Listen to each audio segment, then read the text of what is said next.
These days, cooking is taking these big leaps and bounds forward scientifically. There's equipment now that didn't exist when I cooked 20 years ago. You know, there's combi ovens, there's sous vide with immersion baths, there's molecular gastronomy with alginate solutions, and you name it. I mean, that's kind of where things are moving, but you know what, maybe not. I'm still drawn to real simple, real basic, the primal stuff, wood, flames. So today's show's about that. It's about New York kitchens that use as their source of heat in an oven, wood stoves, and that's what they're cooking with. Basic as it gets. Wood, a match, in a stove, heat. And it's not just a pizza show. You're gonna see pizza, but you can see a whole bunch of iterations on the theme of wood-burning stoves. And we're gonna end up at one of my favorite restaurants in the city, maybe the master of the wood stove, Frankie DeCarlo, doing the cooking on the back end. Stay tuned, that's what's coming at you. Lots of wood, lots of smoke, lots of great food. As aforementioned, the subject today is wood-fired cooking in Manhattan. So the first stop is going to be Eataly, this fabulous new food extravaganza on the corner of 23rd and 5th, brought to you by Eataly, Inc. They've got beautiful wood-fired pizza ovens, but what I didn't know is they're also baking bread around the clock in, you guessed it, a wood-fired oven. Check this out. This oven is a 100% wood-fired oven. It's the only oven like this in the United States. This was built brick by brick here. Two guys from Spain came over, they sent over all the bricks, and they literally built it right here, brick by brick by brick. It's funny because we're doing the show on wood burning, and a lot of it's going to be pizza, but not all of it. And I came here because of those two beautiful ovens you have, and I'm like, yeah. And then someone said they're baking their bread with wood, and I said, no, they're not. Yeah. There's no way. Yeah, you got to see it. I said, no, it looks like that because it looks cool because it's Eataly and it has to look like that. It's got to be electric or dual fuel gas or something. They said, no, it's wood, and I'm like, all right, I lost that bet. I can't believe you guys, but I'm not nuts. It's the only, I've never seen a wood-burning baking oven for bread that ran around the clock. I mean, this is crazy. Yeah. You can see here that you get such a lovely hard crust because of the stone and because of the fire that we use all wood. This is the one that we sell the most of. It's got a beautiful hard crust. Yeah, look at that bottom. Look at this, beautiful. I mean, you could just look at this and look at that. I mean, you just know what this is going to taste like. It's going to be completely This is dope. my favorite part. I know this thing. This right here is my absolute favorite part. So as you can see, can't see on the camera, but all the steam coming out. Yeah. And this is 100% manually turned. That's hysterical, man. It's completely, it's brought it down to the most basic functions, but this is all you need. You need fire, you need stone, and you need water and time. Yeah. Time is the biggest thing that you need for anything. And you've got focaccia in here. Pull those out when they're ready. Come on, baby. Cooperate. Beautiful.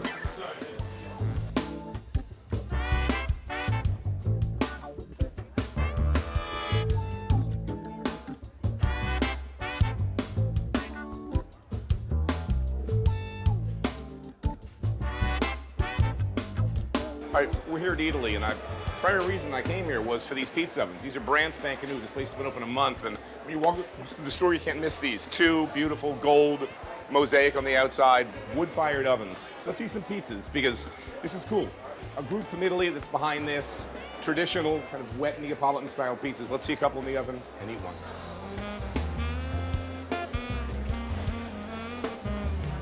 That's the margarita, and look at that beautiful bubble. You want to cut it, that's perfect. Thank you. This is just like pizza in Naples. Kind of wet, folded over. Really, I mean, the beauty of pizza is the simplicity, right? You've got nothing. You got crust, you got tomato, you got cheese, you got basil. Couldn't be simpler. Basic food. But when the crust is spot on like this is, it's fantastic pizza. Lievito is the name. And lievito refers to the yeast which makes the dough rise. It's a company in Italy that makes the yeast. So they do pizza the Italian way. And I'm always skeptical. So I came in one day and I just said, let me have a margarita, put it in a box. I run 50 yards across the street, get to my apartment, rip it open. It's one of the best pies I've had in years in New York City. The crust reminded me of the crust when Tony Mangieri was at Una Pizza Napolitana, which is saying fantastic crust. So we're here to film. They've got a dope oven, it's wood-fired, incredibly good crust, a brand new place. We're on Hudson Street between 11th and Bank West Village, you know, yet another great addition to this neighborhood. But the pies here are extraordinary. Let's go in and see why and get a shot of the oven. What we do, we just take the fermentation of ingredients that are exclusively natural and organic. And you have a long fermentation. I mean, your dough yeah. is almost 72 hours. It is 72 hours. What we do, we blend our yeast with the 3 different flour, of which one of them is organic.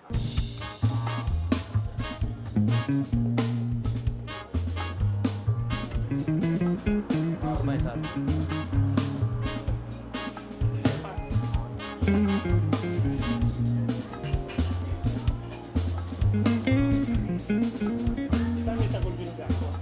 I mean, you can see already, this is a different pie than we've seen so far today. This, you know, the Neapolitan pies are wet. They're cooked faster, hotter, more of a blister, but you never see them stand up. They always wilt.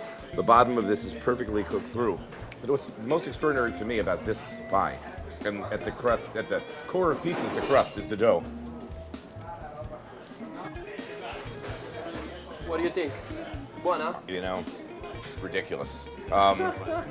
It reminded me again of Anthony Mangieri when he was doing the Pizza Napolitana back when he was there, in that it's like a revelation to eat pizza. What's pizza? It's so simple. I mean, pizza's dough, tomato, cheese, a little basil, in this case, a touch of salt.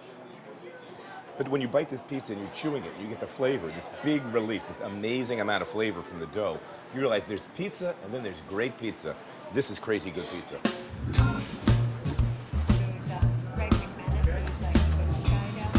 This is really one of a kind. It's the first oven that the oven maker, Stefano Ferrara, who's something, I think a 9th generation oven builder, actually came and built it from the ground up. We had to reinforce the floor because the oven itself weighs something like 5,000 kilos, which, I don't know, it's over 10,000 pounds. It weighs a lot of It weighs a lot, it's heavy. So we had to reinforce the floor. Every piece of material that's part of the actual oven, aside from the exterior itself, the aesthetics, comes from Mount Vesuvius. In some, whether it's sand, the rock, the mortar itself, of all the elements, whether it's the bricks, the actual tile parts, pieces of the oven floor, and then also just the mortar exterior of the oven itself. What's interesting about pizza in general is just the evolution and the way it's changed, just from the migration of people, trying to make something that A taste of home. a taste of home. Right. Maybe they've never made pizza before in their life, but they kind of have an idea of how to do it. And in the end, you get how many different types of pizza really are there? Not a whole hell of a lot. And a couple of different styles of ovens. Let's cut this and just take a look at the bottom. Sure. Because again, you've got this beautiful crust on the outside. And this is the kind of, we talk about this wet Neapolitan style. It's the wet center's Neapolitan. a little bit runny. But I mean, you're using fresh cheeses and you're using wet ingredients on top of soft dough. Extra virgin olive oil. Extra virgin olive oil. And you can see the dough's completely cooked. This isn't a question of. It's not a question of it not Cooked. being cooked. Yeah. It's it's the ingredients that are on top of it, and it's the style. They call it pizza portafoglio, which would be pizza wallet, something that you could literally fold this up into a wallet and then eat it like that. Dude, it's delicious. This is my third piece, and I'm still hungry. I eat it every day. No, it's crazy. And you could eat this stuff nonstop. This is so good. In the continuing saga of talking about wood-burning ovens in New York City, again, I'm in my neighborhood. August is on Bleecker Street, right off the corner of Charles, and it's just a great neighborhood spot. It's a great restaurant. I mean, in any neighborhood, it'd be a standout. It's just super vibey, cool, always tasty food. At the center of this place is this old wood-burning stove that came with the restaurant when they took it over. It's about 95% of their menu comes out of it. So we're gonna go in today and see one of their specialties, which is just a tarte flambé, in keeping with this like pizza mode. So it's simple: dough, caramelized onions, a little bit of rendered bacon, bacon fat, super tasty. But it's a sick oven. It's a great restaurant, and like 90% of what they do comes out of a wood-fired stove. So it fits here perfectly. Talk a little bit about, we see we saw the tarte flambé going in, going out. Talk a little bit about how you make that. This is like a classic dish. It's just it's real classic. Just water, flour, a little bit of yeast, salt, sugar. So I'm gonna let it rise 3 times, break it down, and And the topping, you're rendering out bacon. I mean, walk me through it. just take thick cut belly bacon, slowly render that, all the fat down, add julienne onion, and let it go for like an hour. It's just slow cook, and the onion loses a ton of Slow volume. cooking, It yeah. just wicks out and shrinks and Definitely. gets more confit. Very sweetened, so Yes, this Similar super to- concentrate. So you get these, the super sweet custard onion flavor, just laden with smoky porkiness Yeah, on top definitely. of that. It's a great, great starter for us.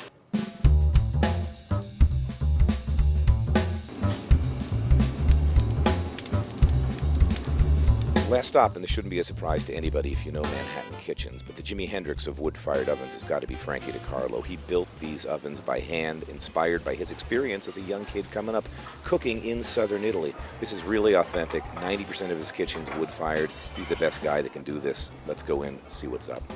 All right, so talk about what we're making here. So these are 3 dishes. They're super simple. Yeah, I mean, you can see the ingredients. It's straightforward. We got garlic, we got cherry tomatoes, we got some hot peppers, other Yeah. pepper iterations, fresh thyme, basil, We're gonna start with the sepia, okay? crushed garlic, chemise, the mold, so you got the little flavor in there. This is so simple, it's actually might bore your viewers. No, I'll tell you what, I've eaten this dish. I had it last night. Every time I come here, man, it's just, you Jones for this food. It's so good. All right, so you see what's in it. Olive oil, splash of wine, some tomatoes, sprig of thyme, garlic in the beginning.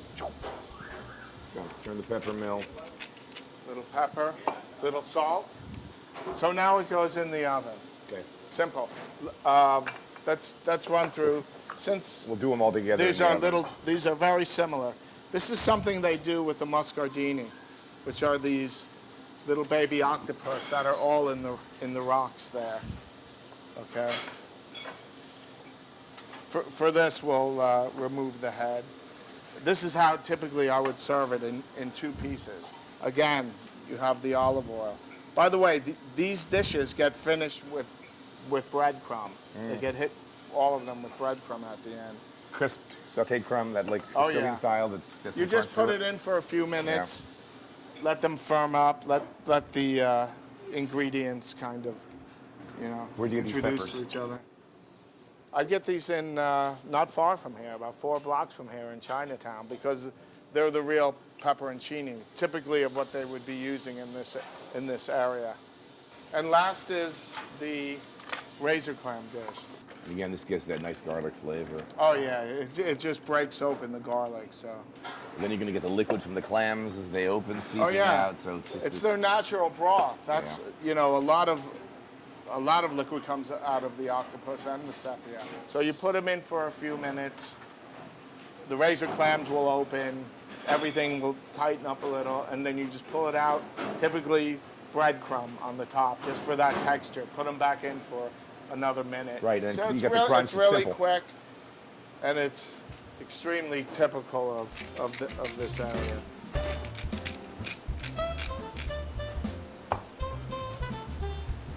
Little salt.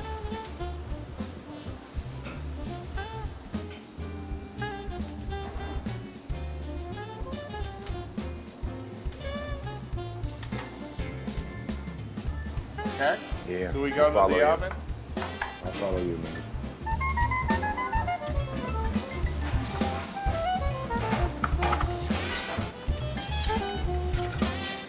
It's like an amazing shot because we're sitting here looking in this oven, and you just think, for how many hundreds and hundreds of years, Frankie. I mean, this was dinner. This is what people did, right? Yeah. Have the oven, throw it in, how- pour yourself a look how glass of easy it wine, sit here and wait, and in 5 minutes. I think it's so much easier than, a typical maybe American dinner growing up in the 50s or 60s.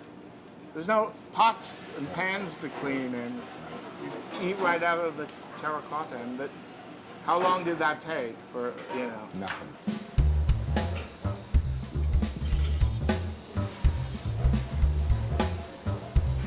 See, this is at the point where you'd put breadcrumbs on them now. See look at all the liquid in there, Mike. From Just the came octopus. right out of the octopus. And the crumbs are going to pick that up, give it a little binding, give it a little texture. Ditto the sepia. Look at this. You can see the tomatoes have that char on them already, like a blistered skin, right? Yep. They just started right now.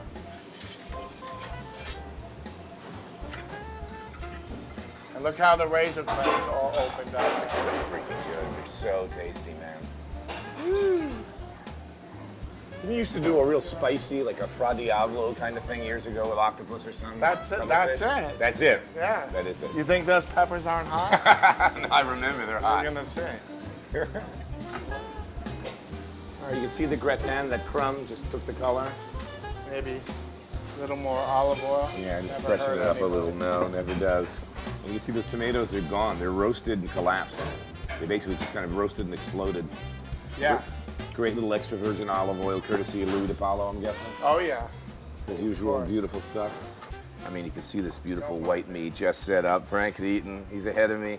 Look at that steamy, charry. HOT.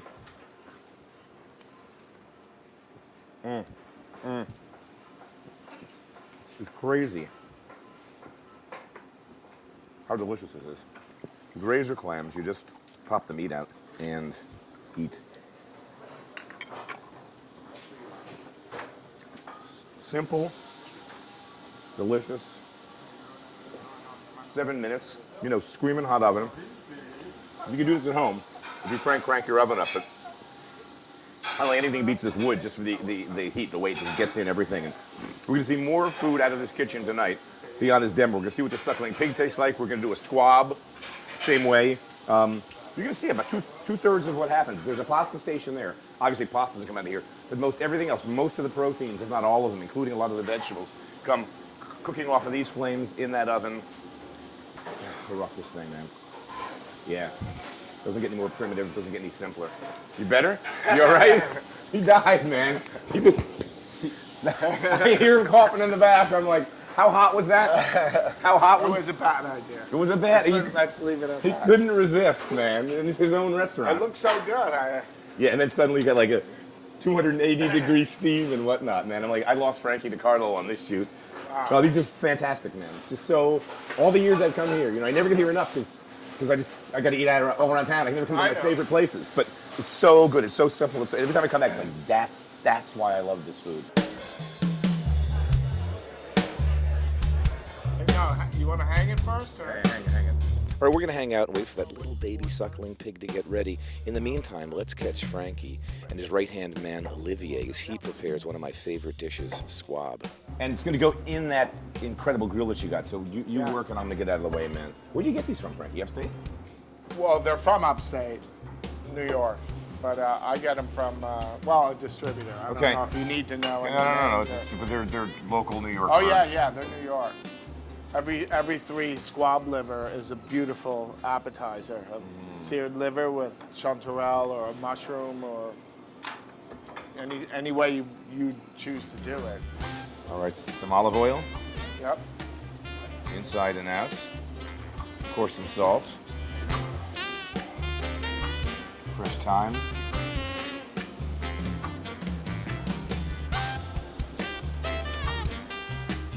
And again, this is a wood-fired grill, man. I mean, this is just so old school. And that thing's so hot. If you go all the way in the back, those things were glowing red. Look at that heat. Look at the steam coming off that, man. Just smoking, searing. I had a little time to compose, you know, to let those juices that ran in come out. And this is like an end of summer mixed vegetable, whatever, which is great that we're getting. And most restaurants like go drive me nuts, you never see vegetables. You know, like, I don't know why, America, we just don't serve them, but you've got chanterelles, string beans, fingerling potatoes, pearl onions. What am I missing? Some fresh thyme. I mean, this is beautiful, simple, delicious, hearty, rustic. It's hard to say what my favorite part of this bird is, but it probably is the breast. So I'm just gonna dive in, make a cut. Look at this. I eat them like this. I love rare pigeon, which is what this is.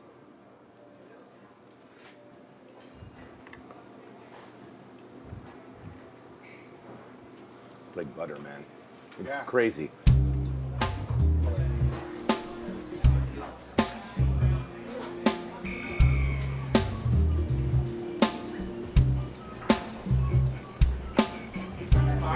Hey, man.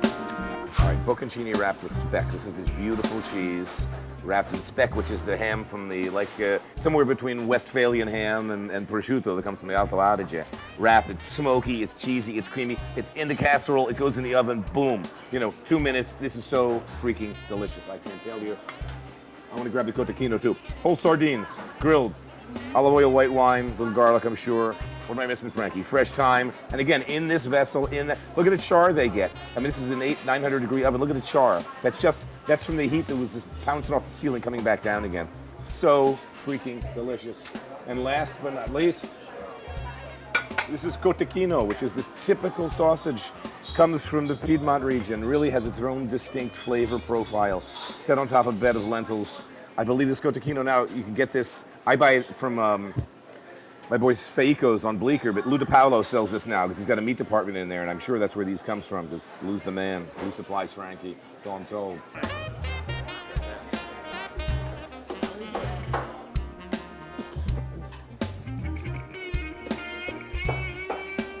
Do you mind? I mean, I hate to steal this, but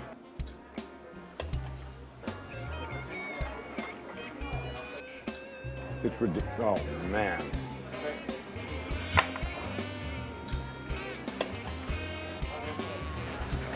I don't know what to say. It's so freaking, it's like crispy and then fatty, buttery. So good. I don't know, skate pig. I don't know.